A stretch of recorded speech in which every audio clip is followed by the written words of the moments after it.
Praise the Lord. आप सबको जय मसीह की। मैं परमेश्वर का धन्यवाद देता हूँ आज की सुबह दिखाने के लिए। एक और दिन परमेश्वर ने हम सबके जीवन में जोड़ दिया। हम परमेश्वर को कोटि कोटि धन्यवाद दें। एक नया संदेश लेकर मैं आपका दोस्त पास्टर राज मसीह आपके सम्मुख उपस्थित हूँ और आप देख रहे हैं मेरा यूट्यूब चैनल जिसका नाम है ब्रदर राज मसीह। मैं आपसे गुजारिश करता हूँ मेरे इस चैनल को सब्सक्राइब कीजिए, बेल आइकन को दबाइए ताकि नोटिफिकेशन आपके पास पहुँचे। नया वीडियो, नई जानकारी बिना व्यवधान बिना रुकावट के आपके पास पहुँच जाए। मेरे वीडियोस को लाइक कीजिए और शेयर कीजिए और कमेंट्स बॉक्स में आकर मुझसे ज़रूर बातचीत कीजिए। Praise the Lord. आज का संदेश जो है वो है कि मन क्यों नहीं लगता है प्रार्थना में। अभी कुछ दिन पहले या कल की बात है शायद, एक ऑडियो मैसेज मेरे पास आया। एक बहन थी, उन्होंने कहा कि प्रार्थना में मन नहीं लगता। तो ये तो बहुत गंभीर समस्या है, क्यों नहीं लगता हमारा मन प्रार्थना में। आज इस विषय पर हम गौर करेंगे और जानेंगे कि ऐसी क्या वजह है कि प्रार्थना में मन नहीं लगता, आराधना में मन नहीं लगता, वचन पढ़ने में मन नहीं लगता, उपासना करने में मन नहीं लगता, चर्च जाने में मन नहीं लगता, या परमेश्वर की और जो गतिविधियां हैं उसमें जाने का या उसमें शामिल होने का, उसमें सम्मिलित होने का मन लगता नहीं है। एक छोटा सा किस्सा आपको सुनाता हूँ कि एक लेडीज थी जो चर्च जाती थी, रेगुलर चर्च जाती थी और वो बहुत एक्टिव मेंबर थी चर्च की। और लेकिन वो थोड़ी सी परेशान रहती थी। वो देखती थी कि क्या है, लोग चर्च में से उठ उठ के बाहर जा रहे हैं, वचन चल रहा है लेकिन उठ उठ के बाहर जा रहे हैं। कोई फ़ोन में लगा हुआ है, कोई बच्चों को देख रहा है, कोई बच्चों को संभाल रहा है और कोई बात कर रहा है, खुसर पुसर कर रहा है कानों में। तो उनको ये बड़ा इरिटेट करती थी ये बातें। तो एक दिन उन्होंने पास्टर जी से कहा कि पास्टर जी मैं अगले संडे से चर्च नहीं आऊँगी। तो पास्टर जी ने कहा क्यों? आपकी मर्जी है, मत आइए, लेकिन बता दीजिए क्यों, क्या बात हो गई ऐसी। तो उनका यहाँ के ना एक्टिविटीज सही नहीं है, लोगों की ऐसे ऐसा करते हैं। तो पास्टर जी ने कहा ठीक है, एक काम कीजिए आप, मैं आपको एक छोटा सा काम देता हूँ, वो करके आप देखिए, फिर आप जैसा चाहे वैसा कर सकती हैं। बोली ठीक है, बताइए। तो उन्होंने कहा एक गिलास में पानी मैं आपको दे रहा हूँ, ये गिलास में पानी लीजिए और पूरे चर्च का चक्कर लगाइए आप। पानी गिरना नहीं चाहिए। पूरा लबालब पानी भर के उनको दे दिया और वो जा रही हैं। पूरे चर्च का चक्कर लगाया तो देखा तो पानी उसमें से छलका हुआ था, गिरा हुआ था पानी उसमें से। और पास्टर जी ने कहा इसमें तो पानी गिर गया, इसका मतलब आपने पानी की तरफ ध्यान नहीं दिया, आपका ध्यान इधर उधर था, लोगों को देख रही थी, आप कुछ और देख रही थी। इसलिए दोबारा इस काम को कीजिए और सिर्फ पानी को देखिएगा। आप पानी को देखिए और तब पूरे चर्च का चक्कर लगाइए आप। तो उन्होंने कहा ठीक है। दोबारा वो गई, पानी का गिलास लिया और पानी को देखते देखते ऐसे चलती रही, पूरे चर्च का चक्कर लगाकर वापस आई तो पानी ज्यों का त्यों का था, एक बूंद भी नहीं गिरी थी। पास्टर जी ने कहा सिस्टर जी समस्या यही है, बस आप जब चर्च आई हैं तो वचन पर ध्यान दीजिए। आप इधर देखेंगे उधर देखेंगे तो आपको तो कुछ मिलेगा ही नहीं। आप इरिटेट हो जाएंगी, परेशान हो जाएंगी और वही बात है आप में से जैसे कह रही हैं कि मैं आज के बाद चर्च नहीं आऊँगी, यही बात होगी। आप एकाग्रित रहिए ना, आप अपना मन वचन में लगाइए। जब आप चर्च में आइए तो आप लोगों को देखने नहीं आए कि कौन उठ उठ के जा रहा है, वो अपना प्रतिफल पाएंगे। परमेश्वर उनको देख रहा है, आप नहीं देख रही, परमेश्वर भी उनको देख रहा है, तो परमेश्वर उसका उनको फल देगा। तो इसलिए आप अपने आप को सही रखें, वचन पर ध्यान दें और वचन के जो भेद हैं वो जाने, वचन के अनुसार अपने जीवन को व्यतीत करें। तब आपके मन में ये बात नहीं आएगी कि मैं यहाँ नहीं आऊँगी। वो बात समझ गई कि सच में गलती मेरी है कि मैं इधर उधर क्यों देखती हूँ। परमेश्वर का वचन कहता है कि इधर उधर मत ता क्योंकि मैं तेरे संग हूँ। हम लोगों को देखेंगे तो हमारा जीवन सफल नहीं होगा, हम परमेश्वर के वचन को सीख नहीं पाएंगे। इसीलिए क्या होता है कि हम प्रार्थना में हमारा मन नहीं लगता, क्योंकि हम दिल से उन कामों को नहीं करते। जब हम किसी से प्रेम करते हैं, दिल से प्रेम करते हैं, तो उसके लिए सब कुछ करने के लिए तैयार हो जाते हैं। उसके दुख में सुख में शामिल होने की कोशिश करते हैं। दिल से जो काम हम करेंगे उसमें हम सफल होंगे। तो आज इसी विषय पर बातचीत करेंगे, तो बने रहिए मेरे साथ और पूरा संदेश सुनिए और इसे शेयर भी कीजिए ताकि और भी लोग इन बातों को जान सकें। ट्रूपर्स में आज का सवाल है कि कौन सा राजा पागल की एक्टिंग कर रहा था, यानी कि किस राजा ने पागल बनकर अपने आप को बचाया। कौन है वो राजा? जानते हैं तो कमेंट्स में लिख दीजिए, नहीं तो डिस्क्रिप्शन में आपको सवाल का जवाब मिल जाएगा। मैं बता दूं आपको, बहुत फेमस राजा है, पुराने नियम की बात है ये। तो जानते हैं तो कमेंट्स में लिख दीजिए, नहीं तो डिस्क्रिप्शन में आपको सवाल का जवाब मिल जाएगा। ये मेरा नंबर है, और आप अगर चाहते हैं अपनी आत्मिक उन्नति, आत्मिक ग्रोथ, तो हमारे बाइबल कॉलेज की बुक्स हैं जो हम आपको देना चाहते हैं। अगर आप इसे परचेज करना चाहते हैं तो इस नंबर पर मुझे व्हाट्सएप कीजिए और लिखिए कि मुझे बुक्स चाहिए, आपको पूरी जानकारी उसी समय दे दी जाएगी। मैं आपसे गुजारिश करता हूं कि मेरा जो ड्रीम है हॉस्पिटल का, उसके लिए प्रार्थना करते रहिए। समय निकलता जा रहा है, हमें ज़रूरी है कि हम प्रार्थना को और गंभीरता से करें, ताकि जो समय परमेश्वर ने दिया है 3 साल का, उसमें हम इस कार्य को पूरा करके परमेश्वर की महिमा कर सके। अगर आपके मन में परमेश्वर कुछ डालता है तो ज़रूर आगे आइए। डिस्क्रिप्शन में अकाउंट नंबर है मेरा, और ये मेरा गूगल पे नंबर भी है, आप उसमें डाल सकते हैं। आपको पूरी जानकारी दी जाएगी, रसीद आपको दी जाएगी, सारी बात आपके सामने होगी, और आपको हम अपने साथ रखेंगे हर एक कार्य में। Praise the Lord. तो आइए एक छोटी सी प्रार्थना करके आज के वचन को शुरू करेंगे। प्रभु जी, मैं धन्यवाद देता हूँ आज के दिन के लिए जो तूने हमें दिखाया है। मैं विनती करता हूँ प्रभु जी, आज के वचन को भी शेयर करने मेरी मदद सहायता कर। मेरे होठों को, मेरे दिलो दिमाग को छूकर ब्लेस कर। मेरी आत्मा और मेरा शरीर तेरे ही कब्जे में रहे, ताकि बोलने वाला मनुष्य नहीं बल्कि तेरा आत्मा हो। जो भी गुड़ भेद की बातें आज के इस वचन में छिपी हैं वो हम पे प्रकट करना, ताकि प्रभु जी उन बातों को हम जाने और उसी के अनुसार अपने जीवनों को व्यतीत करने वाले बन सकें। जितने भी लोग इस वचन को देख रहे हैं, सुन रहे हैं, उन सब पर मैं तेरी आशीष बोलता हूँ। हर एक को आशीषित कर, हर एक की रोग, बीमारी, चिंता, परेशानी को, दुख, तकलीफें, लड़ाई झगड़े को, मन मुटाव, बांझपन, कर्जा, नशा, बेरोजगारी, कमी, घटिया, बुरी बीमारी और तलाक की समस्याओं को अपने सामर्थ्य नाम के द्वारा दूर कर दे प्रभु।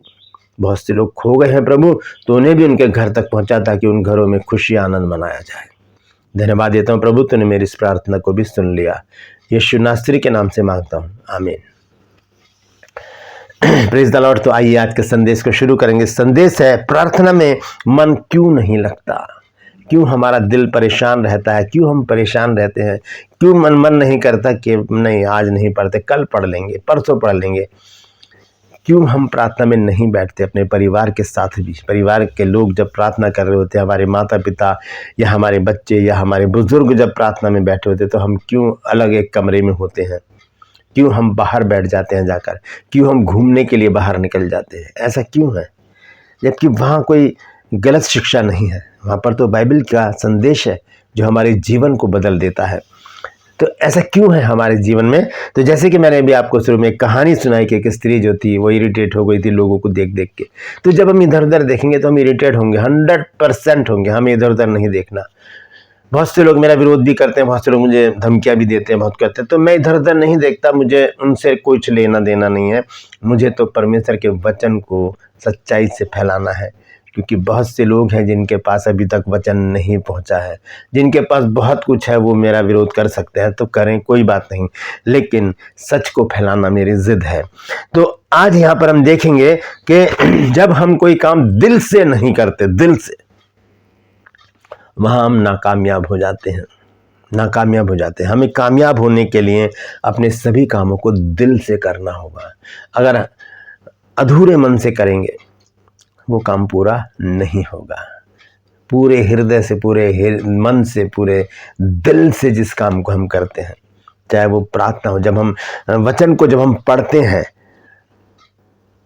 और ये सोचते हैं कि पास्टर जी ने कहा है कि ये वचन हमको पढ़ना है, तो हम दिल से नहीं पढ़ रहे होते। उस समय हम किसी के कहने पर पढ़ रहे होते हैं, या परमेश्वर का थोड़ा सा भय होता है कि परमेश्वर कह गया कि तुम वचन तो पढ़ते नहीं हो, चलो थोड़ा सा पढ़ लेते हैं, बाइबल का ज्ञान प्राप्त कर लेते हैं। नहीं, बाइबल को पढ़ने के लिए हमें दिल से बाइबल को उठाना है। बाइबल को उठाकर हमें परमेश्वर से प्रार्थना करके बाइबल को पढ़ना शुरू करना है। जब हम दिल से पढ़ेंगे, परमेश्वर बड़े बड़े भेद हम पर बाइबल के खोलेगा, क्योंकि बाइबल जो है रहस्यों से भरी हुई है। जब तक कोई काम हम दिल से नहीं करेंगे, हम उसमें कामयाब नहीं होंगे। जब तक हम प्रार्थना दिल से नहीं करेंगे, मन से नहीं करेंगे, वो प्रार्थना नहीं है। अधूरे मन की प्रार्थना परमेश्वर नहीं सुनता। जो हृदय से निकलती है, जो दिल से प्रार्थना की जाती है, उस प्रार्थना को परमेश्वर सुनता है। हम क्या करते हैं, बहुत बार दिखावे के लिए प्रार्थना करते हैं। जैसे मत्ती 6 अध्याय में प्रभु यीशु मसीह ने कहा है कि तुम मनुष्यों को दिखाने के लिए अपने धर्म के काम ना करो, नहीं तो परमेश्वर से कोई भी फल नहीं पाओगे।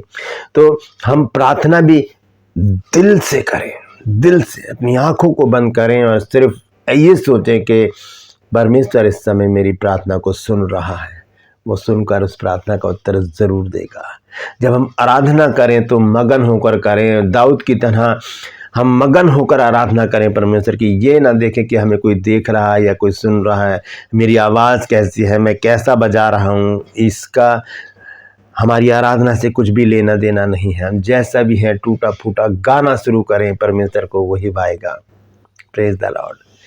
हम संगति में जाएं तो हृदय से जाएं, दिल से जाएं, अधूरे मन से ना जाएं। चलो टाइम बिता देते हैं, चलो पास्टर जी आएंगे, नहीं तो कहेंगे तुम आए नहीं थे भाई, क्यों नहीं आए थे। फिर सवाल पूछेंगे पास्टर जी नाराज हो जाएंगे। नहीं, पास्टर जी नाराज नहीं होंगे, परमेश्वर नाराज हो जाएगा। आपको परमेश्वर को प्रसन्न करने के लिए दिल से हर एक धार्मिक काम को करना है, तभी प्रार्थना में भी मन लगेगा, तभी आराधना में भी मन लगेगा, तभी वचन में भी मन लगेगा, तभी हमारा मन हर एक धार्मिक गतिविधि में लगेगा और हम उन्नति करते चले जाएंगे। Praise the Lord. और दूसरी बात यहाँ पर मैं आपको बता दूं कि जब हम दिल से कोई काम करते हैं तो 3 बातें हमारे साथ जुड़ती हैं। पहली बात कि हमें सफलता मिलती है, दूसरी बात हमें दिल की खुशी मिलती है, और तीसरी बात हमारा जीवन जो है वो प्रफुल्लित हो जाता है। हम अपने आप को हमेशा फ्रेश महसूस करते हैं कि आज हमने बहुत बड़ा काम कर डाला है। एक वचन है जो मैं आज आपके साथ शेयर करना चाहता हूँ, है कुलुस्सियों की पत्री 3 अध्याय और उसका 23 पद। और जो कुछ करते हो तन मन से करो, यह समझकर कि मनुष्यों के लिए नहीं परंतु प्रभु के लिए करते हो। तन मन से, इसी को कहते हैं दिल से किसी काम को करना, दिल से प्रार्थना करना, दिल से आराधना करना, दिल से वचन को मनन करना, दिल से परमेश्वर की संगति में रहना, परमेश्वर के लोगों की संगति में रहना। लिखा है और जो कुछ करते हो, संसारिक कामों की बात नहीं हो रही है। संसारिक कामों को तो हम दिल से करते हैं,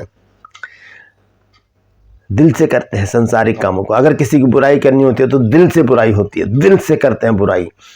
किसी गलत काम को भी हम दिल से करते हैं, संसारिक प्रेम भी हम दिल से करते हैं, किसी के लिए मर मिटने के लिए भी तैयार हो जाते हैं। लेकिन क्या परमेश्वर के लिए कोई काम हम दिल से करते हैं? यहाँ लिखा है कि जो कुछ तुम करते हो तन मन से करो, ये समझकर कि मनुष्यों के लिए नहीं परंतु प्रभु के लिए करते हो। तो जब हम मन से, हृदय से, दिल से कोई काम करते हैं तो 100% उसमें हमको सफलता मिलती ही है। और एक वचन और है, पहला पतरस 1 अध्याय और उसका 22 पद जब हम पढ़ते हैं तो देखिए वहां पर परमेश्वर का वचन हमें क्या बताता है। लिखा, सो जबकि तुमने भाईचारे की निष्कपट प्रीति के निमित्त सत्य के मानने से अपने मनों को पवित्र किया है, तो तन मन लगाकर एक दूसरे से अधिक प्रेम करो। दिखावे से परमेश्वर प्रसन्न नहीं होता। तन मन लगाकर एक दूसरे से प्रेम करें, एक दूसरे की सेवा करें, एक दूसरे के लिए ललायत रहें, एक दूसरे के सेवा के लिए आगे बढ़कर आएं। ये नहीं कि हम किसी से आगे निकल जाएं, नहीं, हम जो कुछ भी करें हम तन मन से करें, मतलब हृदय से करें काम को। जब हम हृदय से कोई काम करेंगे तब हम सफल होंगे। हम चर्च भी जा रहे हैं तो हृदय से जाएं, दिल से जाएं, तन मन से जाएं बस वहाँ पर कि आज हमने परमेश्वर के वचन को सुनना है। हम किसी पास्टर से मिलने नहीं जा रहे, अपने रिश्तेदारों से मिलने नहीं जा रहे, हम वहाँ पर रिश्ते लगवाने के लिए नहीं जा रहे, हम सिर्फ मतलब के लिए नहीं जा रहे कि हम चर्च जा रहे हैं तो पास्टर जी हमारा डेडिकेशन करवा देंगे, हमारा बपतिस्मा करवा देंगे, बच्चों को अच्छे स्कूल में दाखिला करवा देंगे, और बहुत सारी बातें हैं जो चर्च में जाने से हमारे जीवन में होती हैं। उस लालच में हम चर्च ना जाएं, हृदय से जाएं कि हमने कहाँ जाना है, परमेश्वर के भवन में परमेश्वर के वचन को सुनने जाना है। Praise the Lord. तो जो बात हम दिल से करते हैं उसमें हम कामयाब होते हैं। दिल से अधूरे मन को परमेश्वर पसंद नहीं करता। एक वचन देखेंगे भजन संहिता 119 अध्याय और उसका 2 पद। लिखा है, क्या ही धन्य वे जो उसकी चितौनियों को मानते हैं और पूर्ण मन से उसके पास आते हैं। अधूरे मन से नहीं, पूरे मन से, दिल से उसके पास आते हैं वो लोग धन्य बताए गए हैं। भजन संहिता 119 का दूसरा पद है, क्या ही धन्य है वे जो उसकी चितौनियों को मानते हैं और पूर्ण मन से उसके पास आते हैं। तो उसके पास आने के लिए हमें क्या करना है? अधूरे मन को साइड में रख देना है, पूरे मन से, दिल से खुदा के पास हमको आ जाना है। दिल से परमेश्वर के पास आएंगे, दिल से उसकी आराधना करेंगे, दिल से उससे प्रार्थना करेंगे, दिल से उसके वचन पर मनन करेंगे तो उसका प्रतिफल बड़ा है। Praise the Lord. और हम जानते हैं कि हमने वचन में भी पढ़ा है कि क्या ही धन्य वे जो पूर्ण मन से उसके पास आते हैं। परमेश्वर हमें धन्य कहेगा जब हम पूरे मन से, अधूरा मन लेकर नहीं, अधूरे हृदय से परमेश्वर के पास ना आए, डर के, पास्टर जी के डर से ना आए, बल्कि इस बात को जाने कि परमेश्वर की हमें ज़रूरत है। अगर परमेश्वर नहीं है तो हम भी नहीं है, उसका वचन नहीं है तो हम भी नहीं है, प्रार्थना नहीं है तो हमारे जीवन में तो हम भी नहीं है, वचन नहीं है तो हम भी नहीं है। हम अधूरे हैं। पूरे कब होते हैं हम? जब हम हृदय से हर एक धार्मिक गतिविधि में भाग लेते हैं।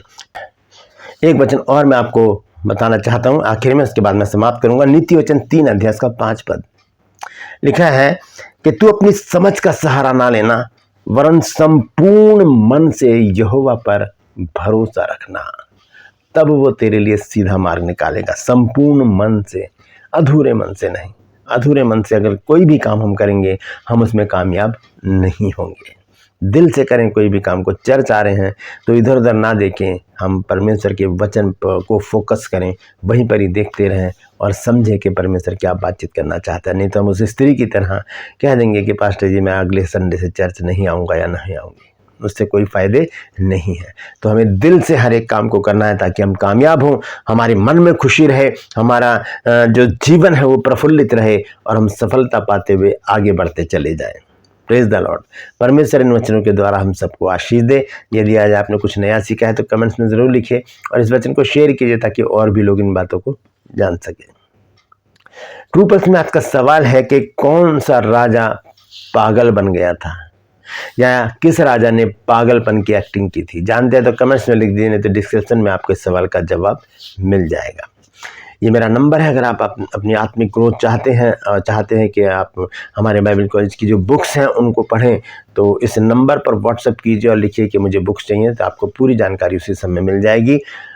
और इन बुक्स से आपके जीवन में बहुत सारे बदलाव आएंगे और आपको बहुत सारे सरमन मिलेंगे चर्च में या कहीं पर भी प्रचार करने के लिए। Praise the Lord. मैं आपसे गुजारिश करता हूँ मेरे इन चैनल्स को सब्सक्राइब कीजिए, बेल आइकन को दबाइए ताकि नोटिफिकेशन आपके पास पहुंचे। नया वीडियो, नई जानकारी बिना व्यवधान, बिना रुकावट के आपके पास पहुंच जाए। मेरे वीडियोस को लाइक कीजिए और शेयर कीजिए और कमेंट्स बॉक्स में आकर मुझसे ज़रूर बातचीत कीजिए। Praise the Lord. आज के लिए बस इतना ही। फिर मिलूंगा एक नए संदेश के साथ, एक नया वीडियो लेकर। तब तक के लिए मुझे इजाज़त दीजिए, लेकिन अपना और अपनों का ख्याल रखिए और जो कुछ भी कीजिए तन मन से कीजिए, यानी दिल से कीजिए। Praise the Lord. परमेश्वर आप सबको आशीष दे।